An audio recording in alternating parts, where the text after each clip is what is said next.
देखिए एक्चुअली हिंदू धर्म में ऐसा कहावत है, हम लोग हिंदू धर्म से बिलोंग्स करते हैं। और धर्म कोई भी हो, हिंदू हो, मुस्लिम हो, या सिख हो, ईसाई हो, धर्म मायने नहीं रखता है। ठीक है। सब सब धर्म में चीजें वही है, सिर्फ कहने का तरीका अलग अलग है। ठीक है ना। तो हम लोग श्री गणेशाय नमः कर रखे हैं। और मेरा ये मानना है कि हम लोग जो अभी इस नए कोर्स को प्रारंभ करने जा रहे हैं, ठीक है, एक्चुअली इसका नाम क्रैश कोर्स होता है। आपको मैं बता दूं कि 90% लोगों को इसका मतलब ही नहीं पता है। लोग समझते हैं crash course means only revision. Reality है क्रैश कोर्स मीन्स रिवीजन नहीं होता है। जो लोग समझते हैं उनको भूल है। शायद अपने यहाँ के कुछ टीचर को भी पता नहीं है कि क्रैश कोर्स होता क्या है। तो क्रैश कोर्स जो है ना, एक शॉर्ट ड्यूरेशन कोर्स होता है। उसमें क्या किया जाता है कि जितना भी आप सिलेबस पढ़ रखे हो नहीं पढ़े, उससे कोई मतलब नहीं है। जीरो लेवल से हम लोग सिलेबस को उठाना स्टार्ट करते हैं और आपके एग्जाम के लेवल से थोड़ा सा अप लेवल तक ले जाके छोड़ देते हैं। मीन्स क्या, नॉलेज वाली बातें सिलेबस में समाप्त हो रखा। अभी जो हम लोग पढ़ेंगे वो इम्पोर्टेंट है एग्जाम के लिए। तो एग्जाम के दृष्टिकोण से अभी हम लोग स्टडी करेंगे। स्ट्रेटजी कुछ ज़्यादा अच्छा होना चाहिए, क्योंकि आपके पास टाइम बहुत कम है। आज आपका 7 तारीख हो गया, तो मिनिमम वैसे हम 90 डेज का कोर्स ले रखे हैं, नवंबर, दिसंबर और जनवरी। बट आपका जो कोर्स चलेगा वो 20 या 21 जनवरी को फेयरवेल हम लोग कर लेंगे बहुत अच्छे से। नाच गाना सब होगा और उसके बाद हम लोग खूब अच्छे से जो है अपना फेयरवेल ये करेंगे। बट मेरा ये मानना है ना कि अभी जो हम लोग कोर्स स्टार्ट करने जा रहे हैं, इसमें हर किसी के पास एक नया एनर्जी होना चाहिए। समझ रहे हैं? शरीर इनर्जेटिक होना चाहिए। इसके लिए मेरे ख्याल से अगर मान लो कि जो भी लड़कियां हैं, लड़के हैं जो चंदन वंदन करते हैं, मेरे ख्याल से रोज करके आइए। अब चंदन करने से देखो किसी और का भला नहीं होता है, भला खुद का होता है। क्या होता है ना, एक पॉजिटिव एनर्जी हम लोग के आसपास इर्द गिर्द जो है मंडराते रहता है। हम लोग का जो बॉडी बना है वो 5 चीजों से मिलके बना है, सबको पता है। कॉल आ रहा है, रहने दीजिए, कट कीजिए कॉल को। कॉल नॉट अलाउड, कट कर दीजिए। फ्लाइट मोड में कर दो, ऊपर से खींचो, फ्लाइट मोड में करो, कोई कॉल नहीं।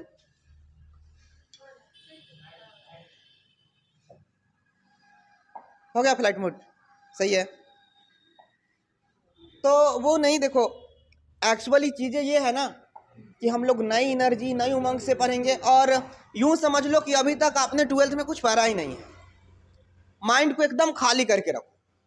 अभी हम जो पढ़ाएंगे उसको अब जो है आप बढ़िया से जो है, जैसे कोरा कागज पे जो लिख दो वो उस पर अटैच्ड हो जाता है।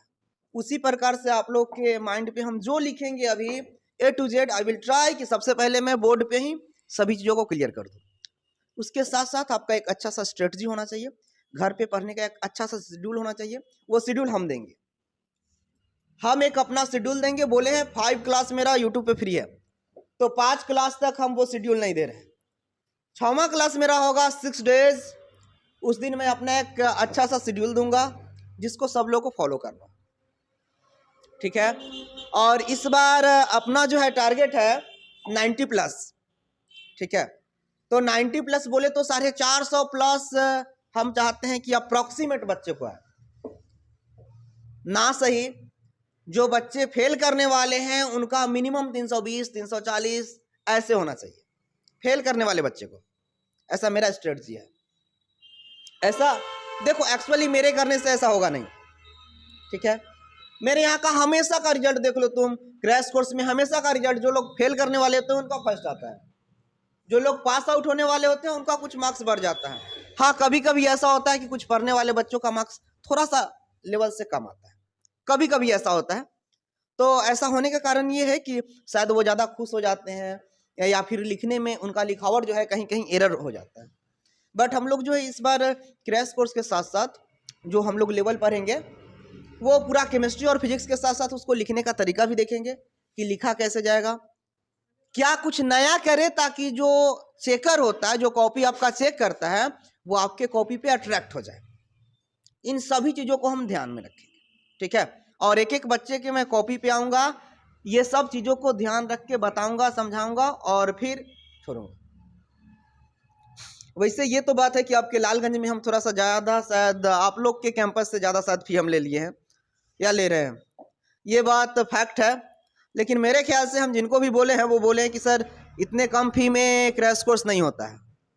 रियलिटी बात ये है, क्योंकि जो मेरा बात होता है ना वो आपके यहाँ से लालगंज से बाहर के लोगों से मैं बात किया हूँ, तो थोड़ा सा दिक्कत है। कारण कि देखिए आपके यहाँ पर अब मान लो कि उस लेवल का चीज़ें होना चाहिए, जो तुमको उस लेवल का देगा तो फिर चाहिए ही चाहिए ना। अगर हेवल्स का लोगे कोई चीज़, अगर हेवल्स का लेने जा रहे हो और एंकर का लोगे, दोनों में डिफरेंस है ना, दोनों कंपनी है लेकिन दोनों में डिफरेंस है। तो वैसे ही चीज़ें कंटेंट के ऊपर डिपेंड करती है कि कंटेंट आपका है क्या। बुक्स तो सब है, फिर भी हम लोग ज़्यादातर प्रीफर करते हैं एनसीईआरटी, उसके कंटेंट पे हम लोग बात करते हैं, है कि नहीं, और कंटेंट पे पढ़ाया जाता है। तो कंटेंट आपका जितना अच्छा होगा, बोलने का, चलने का, आपका स्वभाव जितना अच्छा होगा, लोगों को आप उतना अट्रैक्ट कीजिएगा। चीज़ें समझ में आ रहा है। हम लोग केमिस्ट्री का 7 बजे जो हम लोग का बैच है वो केमिस्ट्री का ही रहेगा। मेरे ख्याल से 6 बजे हम पढ़ा नहीं पाएंगे और 6 बजे शायद आप लोग भी आ नहीं पाओगे। और ज़्यादा बच्चों का मैं एडमिशन ले नहीं रहा हूँ, तो आप लोग जो है ना एक्चुअली 10 बजे वाले बैच में ही अटेंड करो। जहाँ भी और जाते हो प्लीज़ सब लोग जो है एक काम करो, वहाँ का बैचिंग टाइम एडजस्ट कर लो। लेकिन 10 बजे एक बैच होगा, मैं भी अपना पूरा एनर्जी दूंगा, ठीक है। और मैं ये भी चाहूँगा कि बदले में आप लोग से भी मेरे को पूरा एनर्जी चाहिए, ठीक है। मेरा डायरेक्शन दिखाने का काम है, लेकिन आई विल ट्राई कि अगर आप एक हाथ बढ़ाओगे मैं दोनों हाथ बढ़ा दूंगा, और दोनों हाथ बढ़ा के आपको यहाँ से उठा के और एग्जाम तक ले जाऊंगा। जिन लोगों को ऐसा लग रहा है ना, जिन लोगों कुछ लोगों को ऐसा लग रहा हो कि पता नहीं हम क्या बोल रहे हैं, उनको 5 दिन का क्लास मेरा वनली करने दो। 5 दिन के क्लास के बाद आपको समझ में आ जाएगा कि फिजिक्स में हमने क्या पढ़ाया, केमिस्ट्री में क्या पढ़ाया, आपके एग्जाम का लेवल क्या है, एग्जाम में क्वेश्चन लग रहा है या नहीं लग रहा है, और आपने कहीं मेरा कोर्स लेके गलती तो नहीं कर दिया। ये भी चीज़ें आपको समझ में आ जाएगा। ये फैक्ट है, यूनिवर्सल फैक्ट है। इसीलिए मेरा 5 डेज का फ्री रिटर्न होता है। 5 दिनों के भीतर अगर चाहो तो आपको पूरा पैसा देके और घर भेज सकते हैं कि जाओ बाबू घर पे मस्ती करो। 5 दिनों का क्लास मैं ऑनलाइन अनाउंसमेंट कर रहा हूँ, ऐसा नहीं कि ऑफलाइन में बोल रहा हूँ, चोरी छुपे बोल रहा हूँ, ऐसा तो नहीं है। ऑनलाइन में मैं बोल रहा हूँ, इन चीज़ों को आप लोग समझोगे। तो सब लोग के पास एक नया सा कॉपी होना चाहिए, सब लोग के पास, और आज से जो है कड़ी मेहनत करना, ठीक है।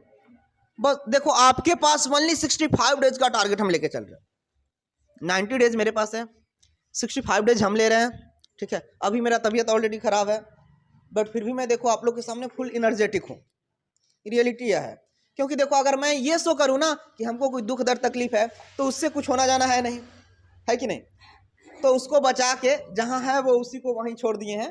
लेकिन आप लोग के सामने एकदम नॉर्मल वे में पेश आ रहा हूँ। आप लोग भी देखो सर्दी खांसी बुखार जुकाम, पता नहीं कल मेरे को एक्चुअली मैं बात कर दूं तो 3 बजे के बाद अगर मेरा फोन देखोगे कंटिन्यू मैं बच्चों से ही बात कर रहा हूँ। अपने यहाँ के जो पुराने बच्चे लोग हैं जो अभी नहीं आ रहे हैं किसी कारण बस, वो लोग बोल रहे हैं, कल कॉल आया था कि सर बीमार हैं, अब फी भी क्या क्या है, कल से बैच स्टार्ट कर रहे हैं, बोले कि हाँ स्टार्ट कर रहे हैं। और कितने लोग बोले कि सर बीमार हैं, हम बोले कि ठीक है वो हमेशा रहोगे। अरे इंसान का शरीर है, इंसान का शरीर है, आप अगर बीमार नहीं रहोगे, स्वस्थ नहीं रहोगे तो दिक्कत है, तो वो तो आना जाना है। परिस्थिति हमेशा, समय देखो सेकंड सेकंड में समय बदलते रहता है, तो इसका क्या है, हर किसी को बदल जाना है। लेकिन आप अगर स्टूडेंट हो तो student life is a best life, इससे अच्छा लाइफ आपको कहीं नहीं मिलेगा। और मैं आपको ये नहीं कि डरा के पढ़ाऊंगा, मैं पूरा प्यार से हंसा खिला के आपको पढ़ाऊंगा, हंसा के पढ़ाऊंगा गारंटेड। हाँ ये है कि अनुशासनहीन ना हो कोई लोग, क्योंकि ऑनलाइन में आप अनुशासनहीन हो सकते हैं, कोई दिक्कत नहीं है, वहाँ हम नहीं पहुँच सकते हैं। ऑफलाइन में अगर अनुशासनहीन होइएगा तो प्रॉब्लम है, समझ में आ रहा है।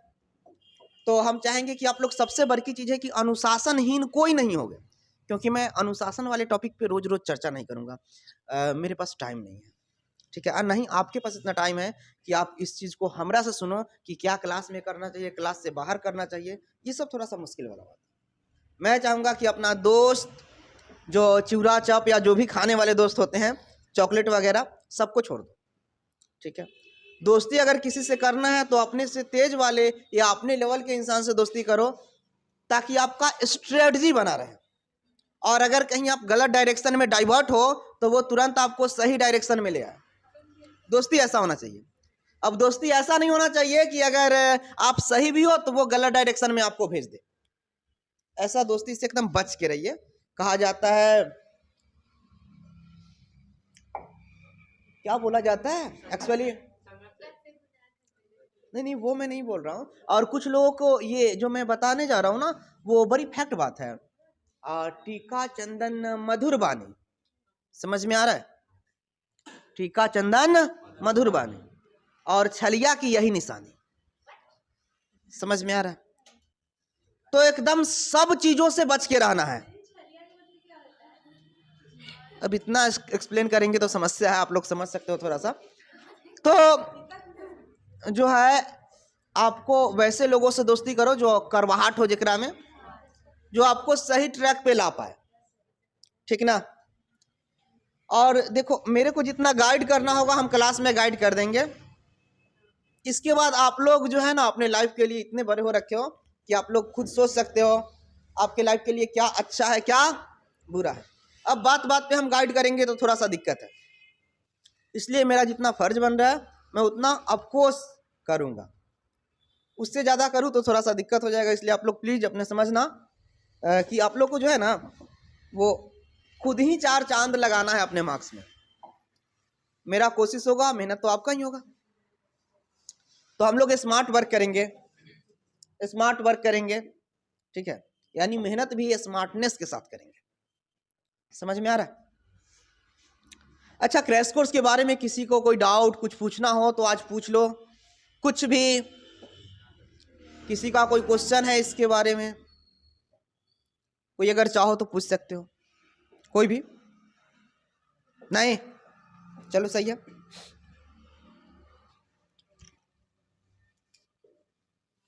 मेरे ख्याल से हम लोग ज़्यादा टाइम को वेस्टिंग ना करें और स्टार्ट कर लेते हैं।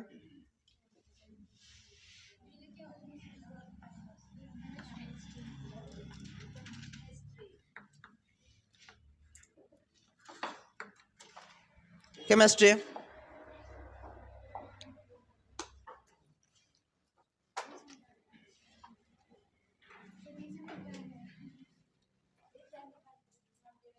सब लोग को एक टाइम हम देंगे, निश्चिंत रहे। एक अपना हम रूटीन देंगे जिसको मैं प्रिपेयर कर रहा हूं अभी, जिसको हर किसी को फॉलो करना होगा। उसी लेवल से उस रूटीन को बना रहे हैं।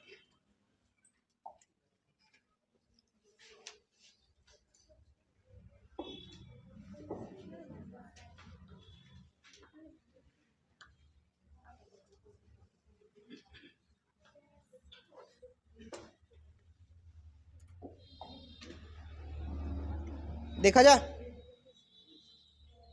देखिए मैंने जैसा कि बोला है कि एक एक चीज को मैं 0 लेवल से पढ़ाऊंगा। 0 लेवल समझ में आता है एकदम, जहां से यूं समझो कि उत्पत्ति जो है शुरू होता है, जहां से कोई नामो निशान नहीं होता वहां से।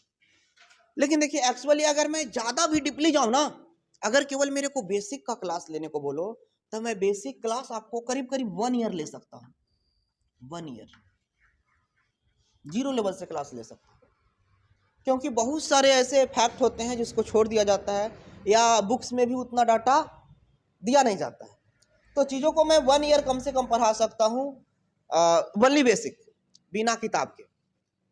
लेकिन दिक्कत वाली बात ये है कि अगर मैं 1 ईयर या 2 मंथ या 3 मंथ आपको बेसिक वनली पढ़ाने में टाइम लगा दूं, तो पता चलेगा ना कि 2023 आ गया और हम लोग एग्जाम में जाने वाले हैं और सिलेबस का कुछ अता पता है नहीं। ठीक है, तो मैं देखो बेसिक तो लूंगा, मैं बेसिक केमिस्ट्री तो लूंगा अभी, लेकिन मेरे ख्याल से हमको उतना ही क्लास लेना चाहिए बेसिक का जितना कि 12 से रिलेटेड है। क्या इतना कम से कम हम लोग बेसिक कर ले कि अगर मान लो कोई लोग 11th पढ़े हैं नहीं पढ़े हैं, उन पे कोई इफेक्ट नहीं आना चाहिए। दूसरी बात कि कुछ लोग 12th पढ़े हैं, अगर 12th ना भी पढ़े तो बहुत सारे लोगों को दिक्कत होता है कि सर हमने तो 12th पढ़ा नहीं, अब क्रैश कोर्स में क्या हम पॉसिबिलिटी है कि हम अच्छा मार्क्स ला पाएंगे? तो ऑफकोर्स ला पाएंगे, एकदम नए बच्चे के लिए। ये एक्चुअली में पता नहीं ये कोर्स डिजाइन कैसे हुआ था, क्यों हुआ था, ये तो हमको नहीं पता है। लेकिन जब से हम पढ़ाने लगे हैं क्रैश कोर्स, तब से हम इस व्यू से पढ़ाते हैं ताकि कोई, जितने बच्चे होते हैं ना जो गरीब लोग होते हैं या जो फैमिली मेंबर जिनका सपोर्ट नहीं करता है पढ़ाई के लिए, वो कहीं अलग चले जाते हैं किसी कारणवश, या कोई संसाधन नहीं होता है पढ़ाई का। सपोज अभी तो खैर मोबाइल वगैरह का दुनिया है, ज़माना है, और मोबाइल में डाटा हर किसी के पास होता है, तो वो कहीं ना कहीं यूट्यूब पे भी देख सकते हैं। बट फिर भी जिनका अंडरस्टैंडिंग ठीक नहीं है, जो नहीं समझ पाए चीज़ों को, उनके लिए मैं ये कोर्स डिजाइन करता हूँ, ताकि उनको 0 लेवल से पढ़ाऊँगा और अच्छे से पढ़ा के और अच्छा सा मार्क्स दूँ। और एक्चुअली मैं थोड़ा सा बता दूँ तो आप समझो कि अभी तक मैं जितना भी पढ़ा हूँ, शायद मेरे यहाँ ऑफलाइन क्लास में तेज बच्चे बहुत कम पढ़ते हैं। मेरे यहाँ अभी तक का रिकॉर्ड देख लो कि मेरे यहाँ जो बहुत ब्रिलियंट लोग होंगे शायद नहीं आते हैं। मेरे यहाँ वही लोग आते हैं जो मिड फैमिली से हो, थोड़ा सा दिमाग से मिड हो या लो हो, ठीक है। क्योंकि देखो मेरे यहाँ अगर 10 या 5 ब्रिलियंट बच्चों को दे दो तो मैं दावेदारी दूंगा कि 97% उनका मैं दिलवाऊंगा। लेकिन दिक्कत वाली बात ये है ना कि ब्रिलियंट वाले बच्चों को हम पढ़ाने में शायद असक्षम हैं, और वो लोग भी हमसे पढ़ने में असक्षम हैं, तो यहाँ वो आ नहीं पाते हैं। लेकिन फिर भी हम लोग जो भी लोग हैं, ठीक है, और 0 लेवल से हम लोग स्टार्ट कर रहे हैं। समझ में आ रहा है? इसमें हम लोग अब ऐसा नहीं है कि देखो एक चीज़ों को मैं बहुत दिन पढ़ाऊंगा, ऐसा कुछ नहीं है। थोड़ा सा हम लोग समझते हैं चीज़ों को। बेसिक में आता क्या है, बेसिक में आता क्या है पहले बताओ। केमिस्ट्री सबको पता है? जो ये शब्द केमिस्ट्री है, हल्का सा हम लोग डिफाइन करेंगे केमिस्ट्री को, तो बताओ what do you mean by chemistry? Means क्या? रसायन शास्त्र से आप समझते क्या हो, रसायन विज्ञान से आप क्या समझते हो? क्वेश्चन करने का मतलब ये हुआ पहला क्वेश्चन। क्योंकि देखो इसको हम पढ़ाते नहीं, पढ़ने की आवश्यकता नहीं, आपके एग्जाम में नहीं पूछता है, लेकिन एक्चुअली सब्जेक्ट है जिसको हम शुरू करने जा रहे हैं, पहले इसका मीनिंग तो पता होना चाहिए कि भाई ये है क्या क्या। तो इसके लिए बताओ, कोई आदमी बताओगे what do you mean by chemistry? Chemistry से आप क्या समझते हो? देखिए आप बता सकते हो। हाँ बोलिए, बोलिए, कामना बोलना चाहती है, बोलो।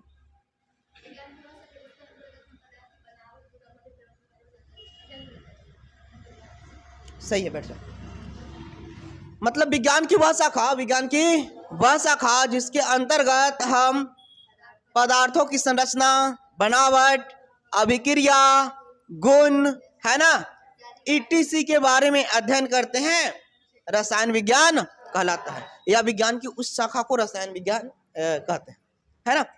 आप बोल सकते हो the branch of science in which we study about construct of atom, reaction of atom, है ना, और structure of atom extra etc, ठीक है। That branch is called chemistry, ठीक है। अब देखो ये थोड़ा सा बात समाप्त हो जाता है। ये 9th क्लास में 8th क्लास में पढ़ना था, 8th क्लास छोड़ दो, लेकिन 9th क्लास में इसको पढ़ना है, ठीक है। थोड़ा सा अगर हम लोग आते हैं तो आप बताओगे जो 12th का केमिस्ट्री है, इसमें कितने ब्रांच हैं? 3 ब्रांच है।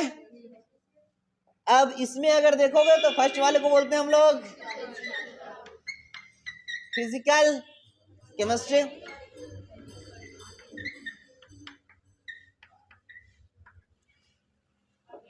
सेकेंड वाले को जो हम लोग बोलते हैं वो बोलते हैं ऑर्गेनिक,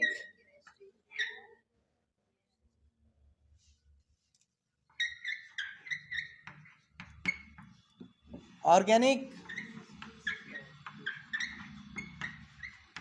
केमिस्ट्री। स्पेलिंग सही है ना जी, देख लीजिएगा। और थर्ड वाले को क्या बोलते हैं?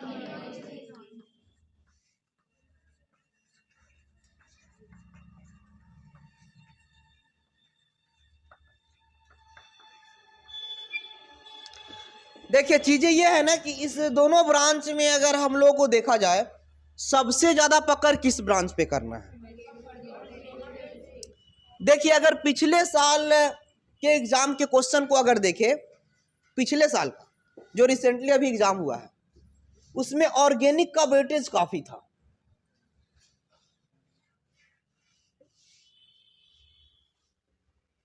मींस क्या कि ऑब्जेक्टिव में भी ज्यादातर देखोगे ऑर्गेनिक से ही क्या था, क्वेश्चन दे रखा था, ऑब्जेक्टिव में भी और सब्जेक्टिव में भी। इट मीन्स क्या, पिछली बार जो है, जो लोग ऑर्गेनिक से अनजान रह गए थे या थोड़ा कम पढ़े थे, इन शॉर्ट पढ़े थे, उन लोगों के साथ थोड़ा सा दिक्कत, समस्या, तकलीफ है और शायद बड़ी मुश्किल से पास किए होंगे एग्जाम, क्योंकि ऑर्गेनिक से क्वेश्चन काफ़ी था। इसके बाद देखो जो इनऑर्गेनिक का रोल होता है वो है ही, जो फिजिकल का रोल है वो है ही, लेकिन सबसे ज़्यादा पकड़ जो है आपको ऑर्गेनिक पे करना। देखो एक्चुअली मैं सबसे पहले फिजिकल पढ़ाता हूँ, फिर ऑर्गेनिक और एट लास्ट इनऑर्गेनिक। वैसे सिलेबस में अभी इनऑर्गेनिक ही समाप्त हुआ था, ठीक है। तो मेरे ख्याल से ये वाला वैसे भी पढ़े हुए काफ़ी टाइम हो गया है, फिजिकल केमिस्ट्री, जिसमें कुछ क्वेश्चन फिक्स है, जैसे राउल्ट के नियम को लिखे, हिमांक के अवनमन, उन्नयन, है ना, ये सब का जो प्रूफ डेट है, परासरणी दाब, ये सब कुछ, हाँ, शून्य कोटि की अभिक्रिया, 1 डिग्री रिएक्शन, ये सब कुछ फेमस क्वेश्चन है। देखो पहले ये होता था ना कि पहले कुछ गिना चुना क्वेश्चन पढ़ा दिया जाता था। रियलिटी बात ये है, क्योंकि हम भी पढ़ाते थे ना, तो गिना चुना क्वेश्चन ही जब क्यूबी से रिपीटेड होता था ना, पहले का क्वेश्चन देखोगे आप, 2009 से क्वेश्चन देखोगे, कंटिन्यू क्वेश्चन रिपीटेड है, लोगों को एक अनुमान हो जाता था कि इस बार क्या पूछेगा, और सब लोग बड़ी अच्छे से जो है क्या करते थे, क्वेश्चन को गेसिंग कर देते थे। लॉन्ग टाइप में भी गेसिंग कर देते थे कि बाबू हम आपको 5 क्वेश्चन देते हैं, लेके जाओ 2 क्वेश्चन आ जाएगा। अभी थोड़ा गेसिंग करना मुश्किल है, क्यों? क्योंकि एग्जाम का पैटर्न हमेशा चेंज कर रहा है। मीन्स क्या, हमेशा जो क्वेश्चन है ना वो अदल बदल के दे रहा है। और क्यूबी से रिपीटेड क्वेश्चन की मैं बात करूं तो बल्ली अगर मैं लूं तो शायद 10% से 20% बहुत हो गया अगर रिपीटेड कर रहा है तो, चाहे वो इक्का दुक्का ऑब्जेक्टिव कर ले, रिपीटेड ऑब्जेक्टिव इक्का दुक्का रिपीटेड कर रहा है, इक्का दुक्का अगर 2 अंकीय कर ले तो ठीक, 5 अंकीय थोड़ा मुश्किल है अभी रिपीटेड करना, ठीक है। बट मे भी आप मान के चलो कि 6 क्वेश्चन जो देता है वो 5 साल अगर बैक का आप क्यूबी से कर लेते हो तो 1 क्वेश्चन लॉन्ग जो है मिनिमम आपका पकड़ में आ जाना चाहिए। लेकिन सोचो 5 साल का बैक का करने का मतलब 6 पचे 30, आपको मिनिमम 30 क्वेश्चन करना होगा। 5 साल बैकअप का मतलब यही हुआ ना, 6 पचे 30, 1 साल में आपको लॉन्ग क्वेश्चन 6 होता है, जिसमें 3 आपको बनाना है, तो 6 पचे मिनिमम 30 क्वेश्चन अगर लॉन्ग कर रहे हो तो आपका 1 क्वेश्चन उम्मीद है कि पकड़ में आ जाए, 1 या 2 लॉन्ग।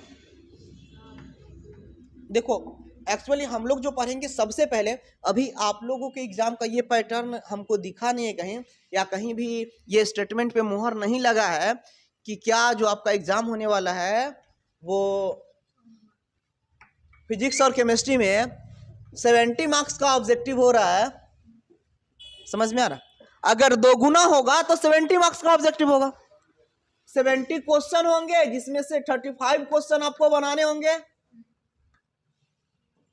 मल्टीपल चॉइस क्वेश्चन होंगे, बहुविकल्पीय 4 ऑप्शन वाले। इसमें अगर 70 क्वेश्चन होगा तो 35 बनाना होगा, अदरवाइज अगर पुराने सिलेबस पे आते हैं तो 42 क्वेश्चन होगा और इसमें से 35 बनाने होंगे। अभी इतना कन्फर्मेशन नहीं हुआ है कि 42 कर दिया है, मतलब नहीं है, अभी थोड़ा सा वेट कीजिए, थोड़ा सा हम लोग बिहार बोर्ड के मॉडल का भी वेट करेंगे कि बिहार बोर्ड अपना मॉडल दे दे, क्योंकि अभी जो रिसेंटली आप लोग का एग्जाम हुआ है वो 70 मार्क्स का हुआ था, और जो बिहार बोर्ड से ही क्वेश्चन आया था वो क्वेश्चन ऐसा नहीं है कि कहीं अलग जो है कॉलेज छपवा देता था, जैसे पहले होता था कि कॉलेज छपवा लेता था, लेकिन इस बार जो है ना कॉलेज नहीं छपवाया है, क्योंकि मैं भागलपुर वाले बच्चे को भी पढ़ाया हूँ, तो भागलपुर से जो एग्जाम दे के आए हैं अभी रिसेंटली, वो मेरे को अपना क्वेश्चन दिए थे, मैं देखा था कि वहाँ का भी क्वेश्चन यही है जो आप लोग का क्वेश्चन, ठीक है। तो हर जगह अप्रोक्सीमेट पूरे बिहार में वही क्वेश्चन था, ठीक है, सेटअप एग्जाम में, तो कोई दिक्कत परेशानी है नहीं, हम लोग देख लेंगे। लेकिन जो मेरा तैयारी होगा ना, प्रिपरेशन होगा, वो बेसिकली हम ये वाला पे लेके चलेंगे। बेसिकली जो है देखो ऑब्जेक्टिव पे पकड़ ज्यादा होना चाहिए आपका। आप सभी को पता है कि सब्जेक्टिव अगर 2 अंकीय प्रश्न आप लिखते हो तो आपको लिखने का एक पैटर्न सही होना चाहिए, पता होना चाहिए कि किस तरीके से लिखना है, कितना लिखना है। अब ऐसा नहीं कि आपसे अगर आपका पापा जी का नाम पूछा जाए तो आप अपना नाम, अपने दादा का नाम, पापा का नाम जो है और पूरा एड्रेस बताने लगोगे तो दिक्कत है। साइंस में वैसा नहीं चाहिए, रियलिटी बात है। बहुत सारे बच्चे लोग या जो भी है, कभी कभी हमको भी सुनने को आ जाता है, किसी को पता तो है नहीं, अगर मैं कहीं अलग जाता हूँ तो वो लोग क्या बोलते हैं कि ठीक है, कहीं अगर एजुकेशन पे बात चले तो, कि अगर जो एग्जाम में जो है ना लड़का पढ़े चाहे ना पढ़े, बित्ता से नंबर माप के मिलता है, ऐसा कुछ नहीं।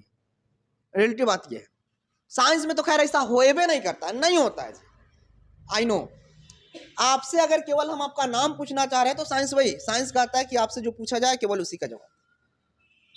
समझ में आ रहा? तो टू द पॉइंट, जो भी क्वेश्चन आपसे पूछा जाए एकदम पॉइंट पे हम लोग को रहना है, पॉइंट से बाहर नहीं जाना है, और वो पॉइंट को ही आप लिखिएगा तो मार्क्स मिलेगा। सबसे बड़ी चीज है कि ये 45 से 35 जो हम बोल रहे हैं, अगर ये पैटर्न लागू हो जाता है साइंस में तो समझिए कि बच्चों पे ज्यादा मुसीबत आ जाएगा जैसे पहले था। मुसीबत इसलिए आएगा ना, मुसीबत इसलिए आएगा क्योंकि बच्चों को उतना कॉन्फिडेंस लेवल अभी है नहीं, सिलेबस समाप्त हो रखा है लेकिन कॉन्फिडेंस लेवल नहीं है। वो 75 पे, हाँ 35 जो 75 पे 35 जो है, इसके लिए वो एलिजिबल है। समझ में आ रहा है? सबके मन में वहां बैठ गया, उनका प्रिपरेशन सही से नहीं हुआ है।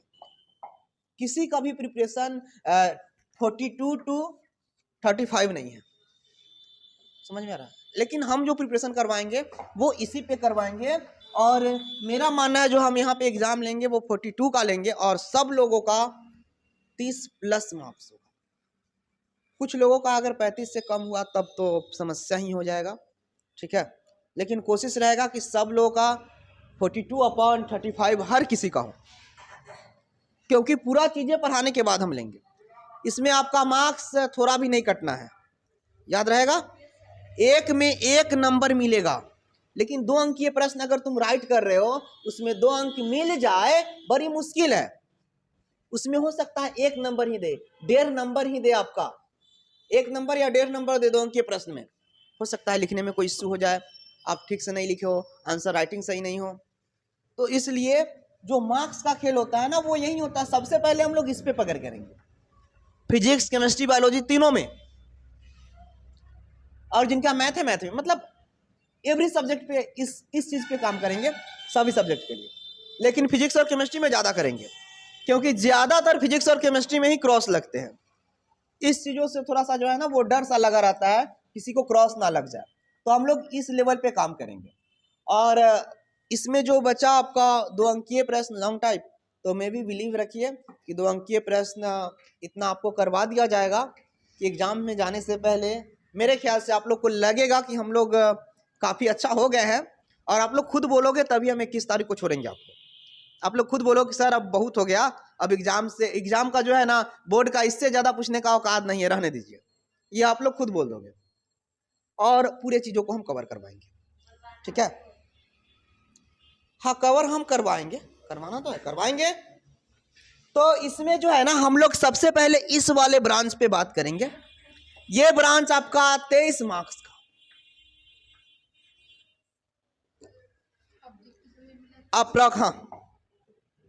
अप्रॉक्सीमेट ये 23 मार्क्स तक का होगा, 23 या 24 मार्क्स, ठीक है। हम लोग सबसे पहले इसी पे चर्चा करेंगे, और ये वाला जब हम लोग का फिनिश हो जाएगा तो ये और ये। लेकिन देखो ये वाला हम अभी स्टार्ट नहीं कर रहे हैं, क्योंकि इसको स्टार्ट कर देंगे तो फिर वही घिसी पिटी कहानी हो गया। पहले मैं 0 लेवल से चल रहा हूँ कि आखिर एटम क्या है, तत्व क्या है ना, उसका यूज कहाँ है, कैसा होता है, उसका इलेक्ट्रॉनिक कन्फिग्रेशन क्या है, कैसे हम लोग मेटल नॉन मेटल ये सब समझेंगे, पहचानेंगे। इलेक्ट्रॉनिक कन्फिग्रेशन जो है कितने प्रकार से लिखा जाता है, क्या इजी होता है, और वाइटल क्या है, या फिर आपका सेल क्या है, सभी चीजों को हम लोग पढ़ेंगे। फुंड रूल क्या है ना, जिसका फुंड नियम भी आप लोग कहते हो, सॉरी हुंड नियम। हाँ तो हुंड नियम क्या है वो देखना है। फिर अम्ल भस्म क्षार ये सब है। कंपाउंड क्या है, कैसे बनता है, रिएक्शन कैसे होता है, धन मूलक क्या है, ऋण मूलक क्या है, कैसे हम किसी कंपाउंड का नामकरण कर देते हैं। जैसे मान लो कि अगर मैं ऐसे लिख दूं CaO, तो ये कैल्शियम ऑक्साइड हो गया। अब ये कैल्शियम ऑक्साइड बना कैसे, क्या, अच्छा रंग भी, कलर, हाँ जहां कलर की बातें आएगी वहां कलर भी देखेंगे।